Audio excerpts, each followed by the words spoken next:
Exodus chapter 18, as we conclude this three-part series of You Can't Do It All.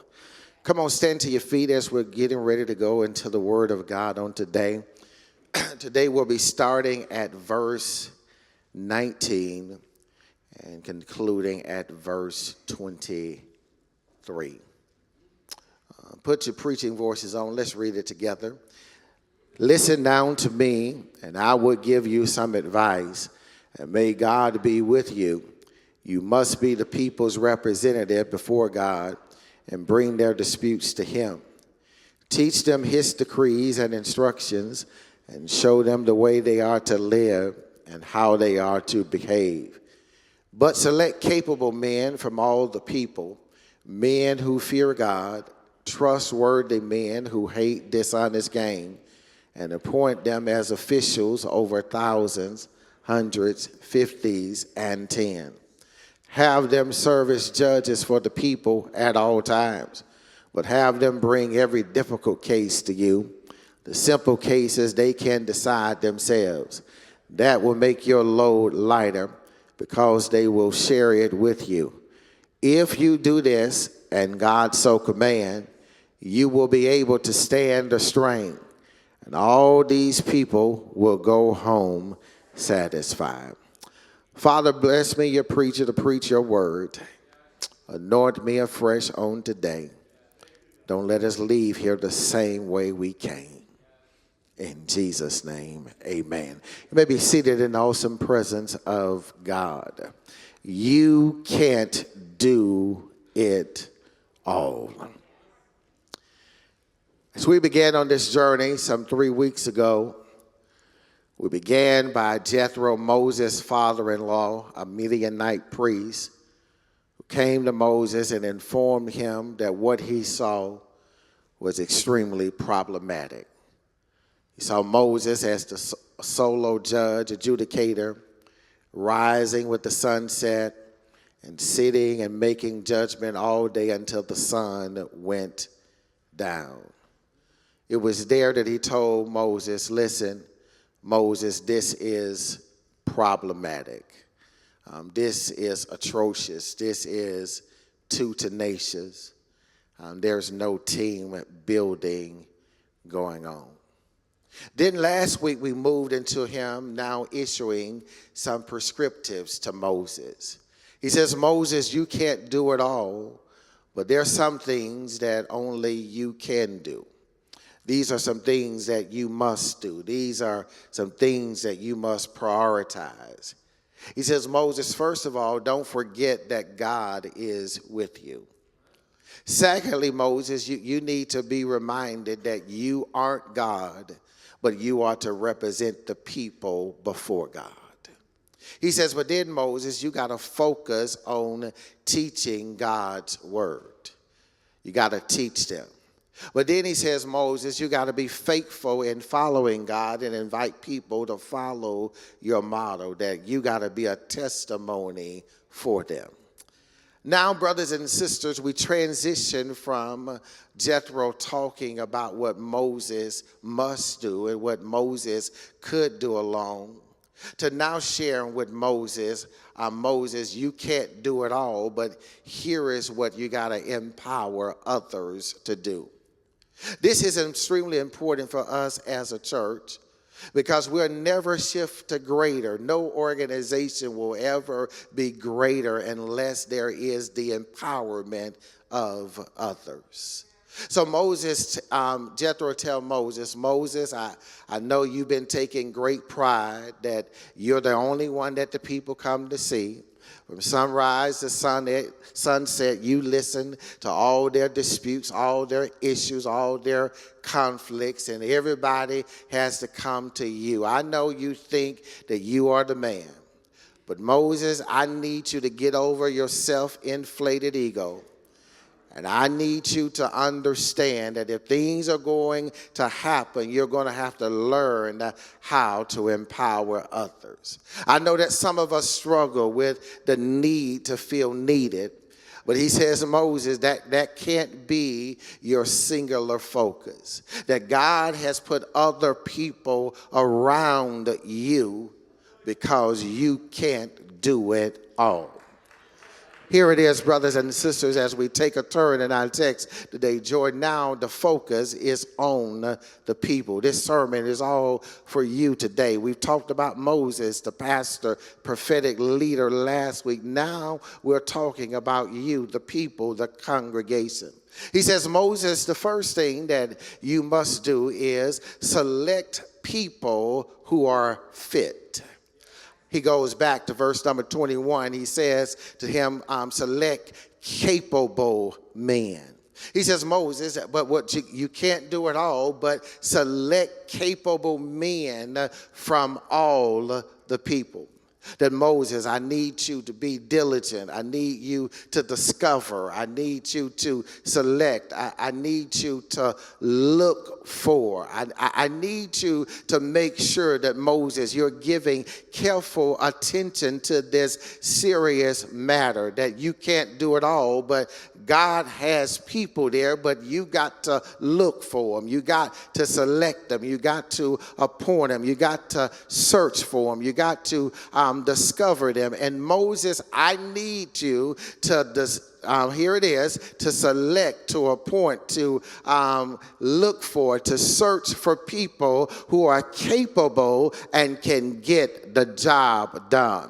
Moses, what I don't want you to do, I don't want you to just pick people who you like. I don't just want you to pick people who you prefer. I don't want you to just pick people from your fraternity and your sorority. I don't want you to just pick people from your tribe. I don't just want you to pick people from your age dynamic. I don't just want you to pick people who look like you, who will co-sign everything that you say. But I need you to select capable people from all of the people. Moses, if you're serious about this job getting done, you got to allow God to show you what you need to see from these people. Oh, this is a monumental task, church. Over 1 million people, but Moses now has to be able to select capable men. How do you do that without God?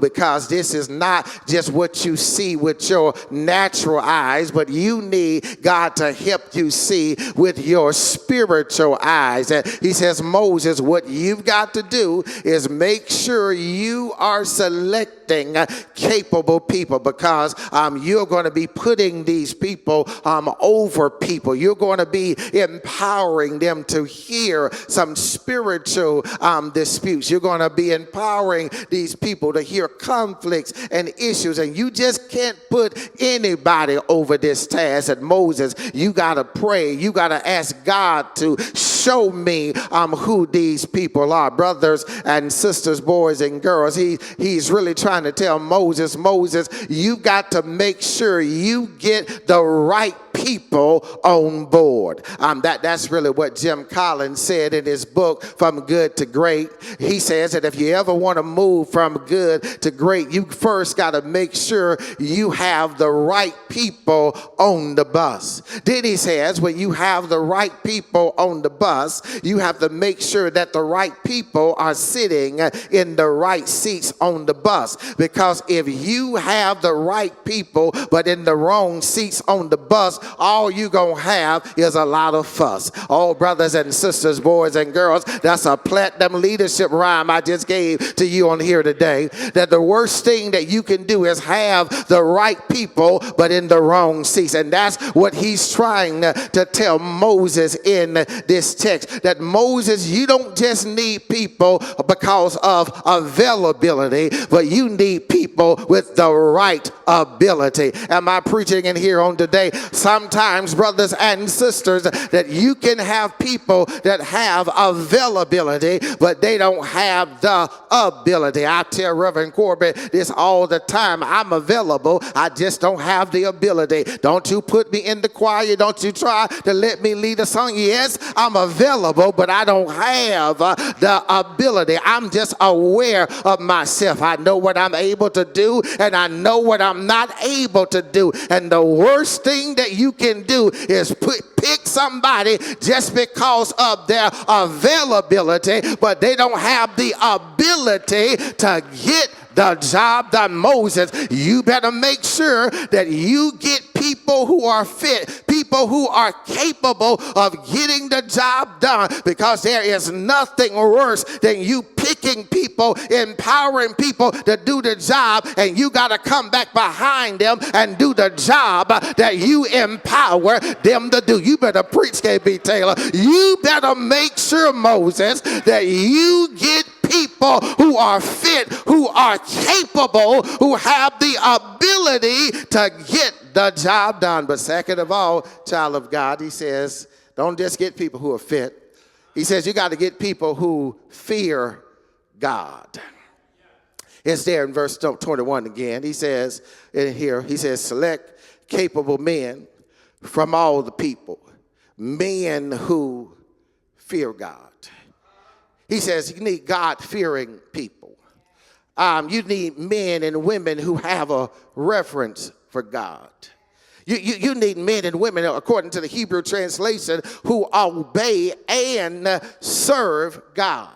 He says this text, brothers and sisters, today does not simply mean that people who are afraid of God, but people who have a high reverence toward God. He said you need to make sure that these people, first of all, are committed to God themselves. You need to make sure that they have a relationship with God. You need to make sure that these people have holy reverence for God on high. It's what the former president Max Dunham of Asbury Theological Seminary said. He said, brothers and sisters, in the Lord's church, we don't just need people who have great organizational skills, though those are great. He said we don't need people who just have strong intellectual powers, even though those things are great. He says, but we need people, if they're going to be leaders in the Lord church, who have a leader themselves, and that leader must be God. He said, because you're going to be swimming upstream if you are trying to put people in leader positions when God is not their leader. Because if God can't lead them, you are not going to be able to lead them. You got to make sure that you have people who have a fear of God and a reverence for God, who simply say, God, I just want to do your will. I just want your will to be. Am I preaching to anybody in this house who says, God, that's my only ambition and my aim is let your will be done? Brothers and sisters, it reminds me of the Apostle Peter. And the Apostle Peter, my brothers and sisters, you remember him, my Peter. Peter and John found themselves in Acts chapter 3 healing a lame man at the gate called Beautiful. In Acts chapter number 4, Peter and John are thrown in jail. They're roughed up a little bit, had hands laid on them.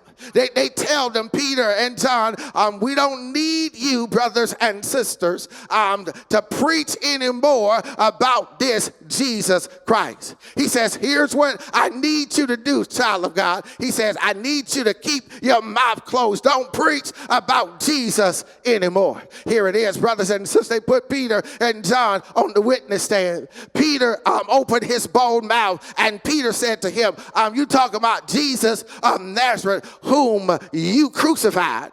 But God raised him from the dead 3 days later. Matter of fact, Jesus is the chief cornerstone that the builders rejected. And might I tell you, great men of God today, that faith can, hear this, that salvation can only be found in Jesus Christ. And can I open the door of the Lord church and give you an invitation to receive the one that you rejected in the first place? Peter, obviously, you didn't hear what we said. We told you not to preach anymore about Jesus Christ. Peter, why are you preaching? Because I'm more afraid of God than I am of people. And that's what Jethro is trying to tell Moses, that you need people people around you who are more afraid of what God can do to them than what people can do to them. Am I preaching to anybody in this house?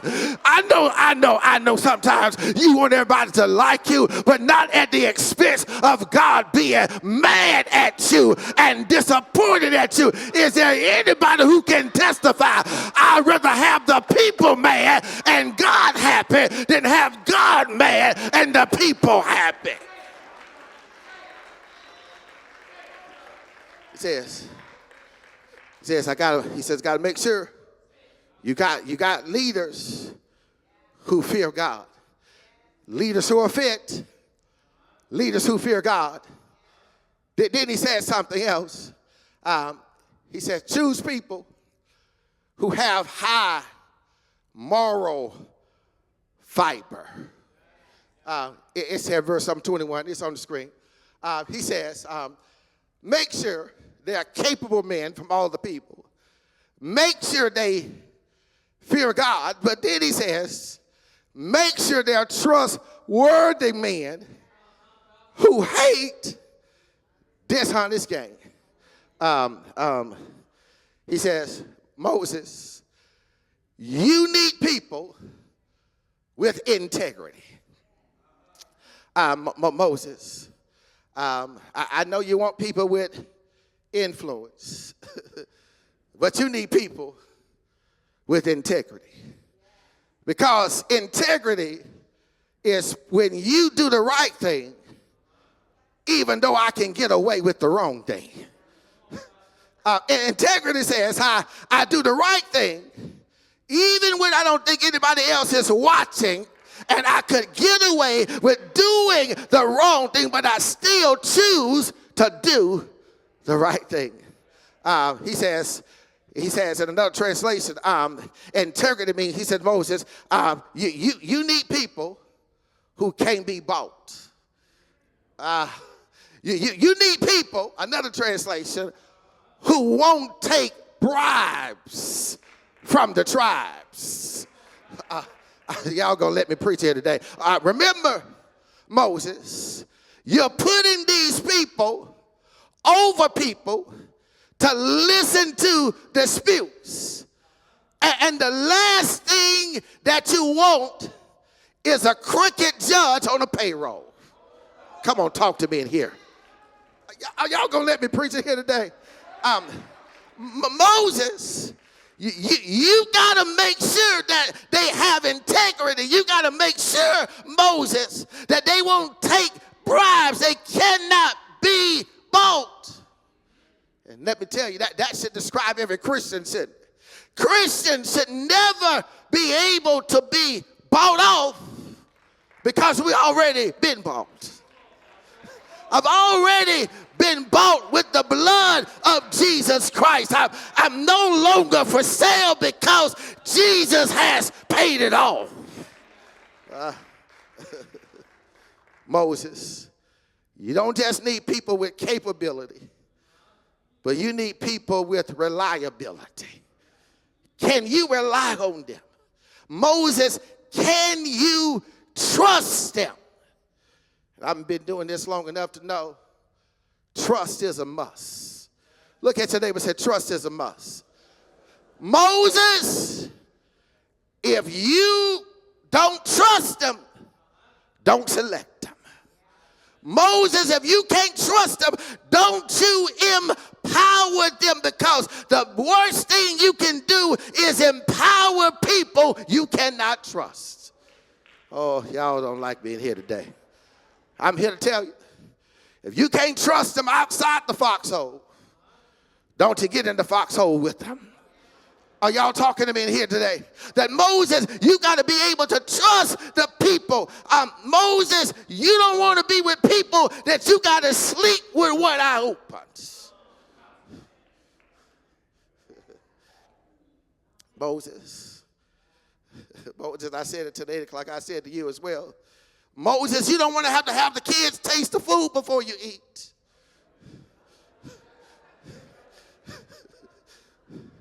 Moses, you got to be able to trust them. They must be people who are honest and people who are full of faith. You need Jonathans, not Absaloms.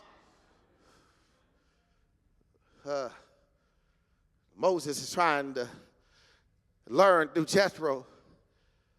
Here's what I had to learn, preachers.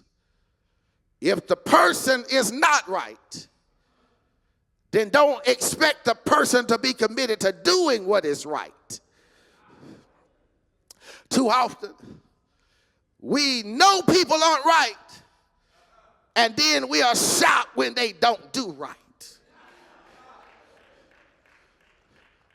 Is it a shame on them, a shame on us, when we know you are a crook with sticky fingers, but we put you over the finance ministry?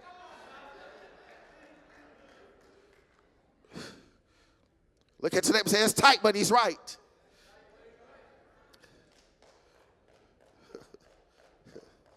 Spiritual leaders must not just exhibit the gifts of the Spirit, but we need people with the fruit of the Spirit as well. Can I trust you? Look at your neighbor and say, neighbor, can I trust you? If they said yes, give them your wallet or your purse. No, I'm just kidding. Don't do that. But this was important. This was important to the Apostle Paul.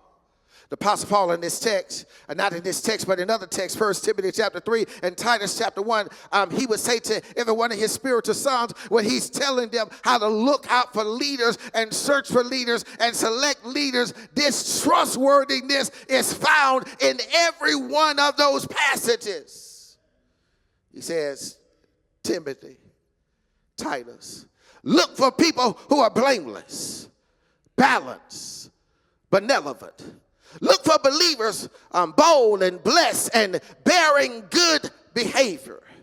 He said, look for those who are temperate, who are trustworthy, who are teachable, who are truthful, who are tenderhearted. Tim, look for those with dignity, those who have discernment, those who are devoted, those who are disciplined. Titus, look for those who are faithful, firm in the faith, forgiving and focused and fervent and fair.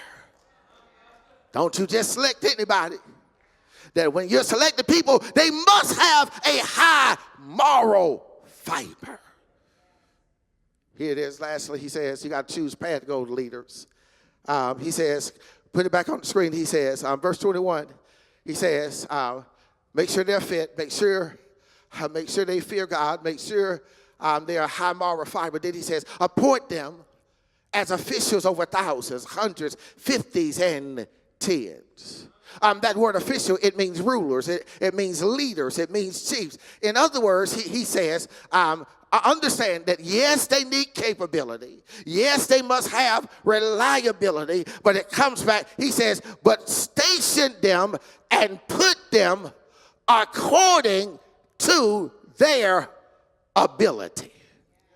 Oh, it's important to understand that. He says now, every one of them may not like your decision. He says, but you got to understand something, that every person does not have the same capacity and does not have the same capability. You're not being prejudiced, but as a leader, you got to set people up for their success, not just to swell their heads. And the danger, Moses, that you can do is put somebody over thousands when they only have the capacity for tens. I know, Moses. I know they think that they can handle the thousands, but they can't handle the 50s yet or the hundreds yet. Put people based upon their ability, not their aspirations. I know, brothers and sisters, sometimes we think we can do this. And let me tell you, there's nothing wrong with you being over 10s. There's nothing wrong with you being over 50s. There's nothing wrong with you being over hundreds. Listen to me, for those of you who are just entering the workforce development, stop thinking you're going to start at the top with the thousands.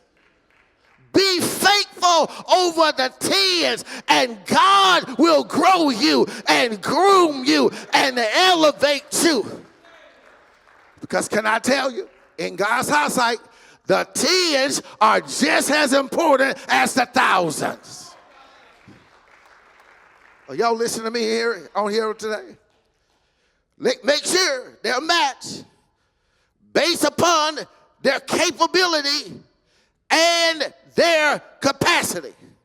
Because Moses, if you don't do this, if you misplace people and mismatch people, it's going to be painful and problematic for all. For you, for the people, and for the leaders. Oh, I'm here to tell you, because Moses, if you don't have people with the right fit, if you're not careful, they'll make you quit. Oh, Moses, it's important. You got to choose practical leaders. Moses, you got to make sure you get it. Here's the path. Moses, you got to make sure you identify the path. Moses said, here it is. Jethro gives him the path. And verse 22, here it is. He says, Moses, you make sure they're the judges at all times. But he says, only bring the difficult case to you. The simple ones, they can decide for themselves. Moses, the plateaus come to you. The pebbles come to them. The major come to you. The minor come to them. The difficult come to you. The simple ones go to them. Moses, that's the path. And that's a great word for us as a church. Because here's what he's trying to get us to see to make it contextual. Don't ask the pastor, do we need daylight light bulbs? Pastor, do we need 1-ply or 2-ply toilet tissue? Come on, talk to me up in here today. Pastor, what meeting space should they meet in? Are y'all hearing me here on today? Pastor, what type of flowers should we order for the deceased? Don't y'all get quiet on me. No, you make those decisions. There should be people around me who can handle these matters. But Pastor, we got some real difficult stuff we need some spiritual attention to. Are y'all hearing me today? He says, Moses, when you do that, they'll be able to settle these disputes. He says, Moses, the load will be lighter because they are what? Because they are sharing it with you. He says, Moses, you get this. Let me cut across the field, because he's now saying, he gives his final verse 23. He says, Moses, listen to the collective purpose. If you do these things, listen to the impact it will have. He says, first of all, you'll see that God is smiling on you. He says, he says, well, where do you get that from? He says, if you do this, and God so commands. The so is added to give the meaning that God is indeed commanding Moses, here it is, to select these judges. And when Moses select these judges and empower them over the thousands, the hundreds, the 50s, and the 10s, that's God's way of smiling on Moses. Oh, brothers and sisters, boys and girls, that's why you're here. You look good, you smell good, you drive good, you wear good, but you're not here just for that only purpose. Your job is here to lighten the load for ministry. That when you engage in ministry, that sends the message, God is smiling. Oh, I knew y'all were going to like that. I understand. Because some of us still have this faulty theology, much like this man. This man found himself in a storm. And like anybody in a storm, you start to pray. He prayed, and a lifeguard showed up. The man says, I don't need your help. I'm waiting on God. The storm got worse, and he prayed again. This time, a rowboat showed up. He says, come on, get on board. The man says, no, I'm waiting on God to come and help me. The storm intensified. Now the man is on the verge of drowning, and a helicopter shows up, lowered the ladder, and said, get on board. The man says, no, I'm waiting on God. The pilot comes back on the intercom and said, well, why do you think I'm here? God sent me here. And can I tell you, brothers and sisters, that's the word that Jethro was trying to get Pastor Moses to see. All of these people out here, God has sent you here to help your pastor. Oh, Lord, have mercy. I know it. I know it's hard for you to understand that.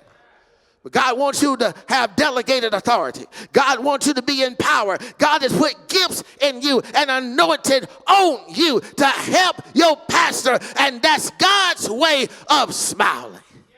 He says to Moses, Moses, when you do this, when you empower other people, delegate to other people, sharing this load, listen to what he says. Moses, you will be able to stand the strain. Can you imagine? Can you imagine? He says to Moses early on, look at Moses' sunrise, sunset. Moses is sitting on this stool because sometimes he get tired and weary. And Jethro says, Moses, you're going to wear yourself out. But now he says, Moses, when you get other people involved and they start serving in ministry, yes, it's going to be a strain, but you can endure it because you won't be in this fight all by yourself. Children of God, I know those of you who are vacillating, those of you who still haven't scanned that QR code, those of you who are still not in a ministry. Well, Pastor, why should I do it? Pastor, I'm going to do it because I don't want you to wear out prematurely. Pastor, I'm going to do it because I want you to be like that Ford truck built to last for the long haul. Pastor, I don't want you around here just 1 year, 2 years, and 3 years, and 5 years. But Pastor, if I get in this fight and work along with you, we can be in this thing together. So Pastor, I love you enough not to see you wear yourself out. Pastor, I'm going to help you endure this strain. I know it gets hard. I know it gets tedious. And the reason why I know it can get hard, because you're dealing with me.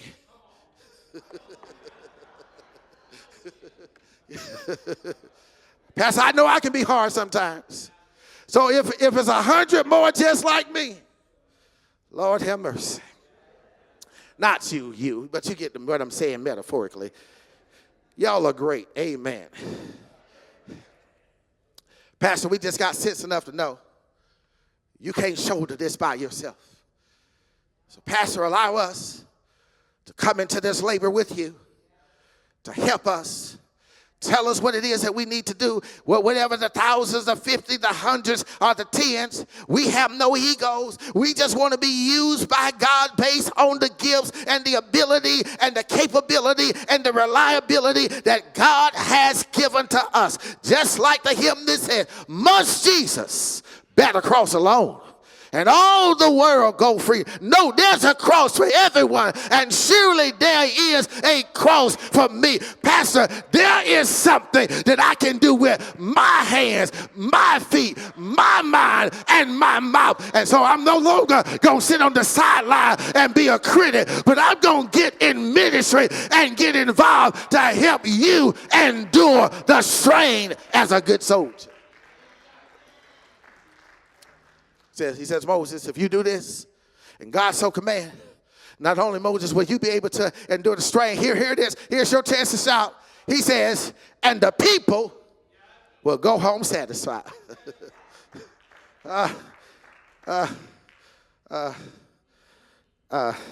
This word satisfied, chase, it really means peace.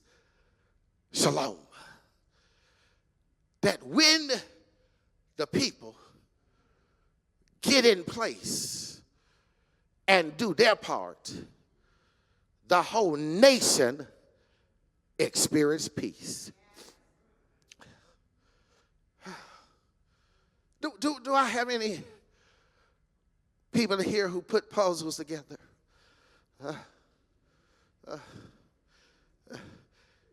There's nothing more stressful and frustrating when you don't have all the pieces to the puzzle. You can see the picture. It looks good, doesn't it? But there's no peace until you have all the pieces in place. Can I tell you, church, we'll never be at the place of shalom and peace until all the pieces that's you get in place and do what God has called you to do.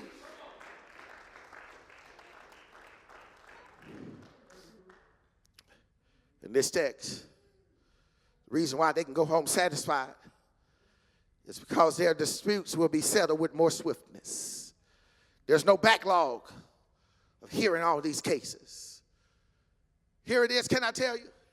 Every problem, tension, conflict in our church, you are a piece to the solution.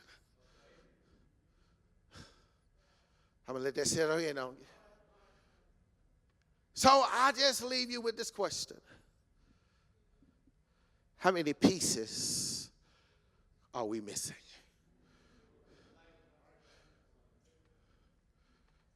I don't know.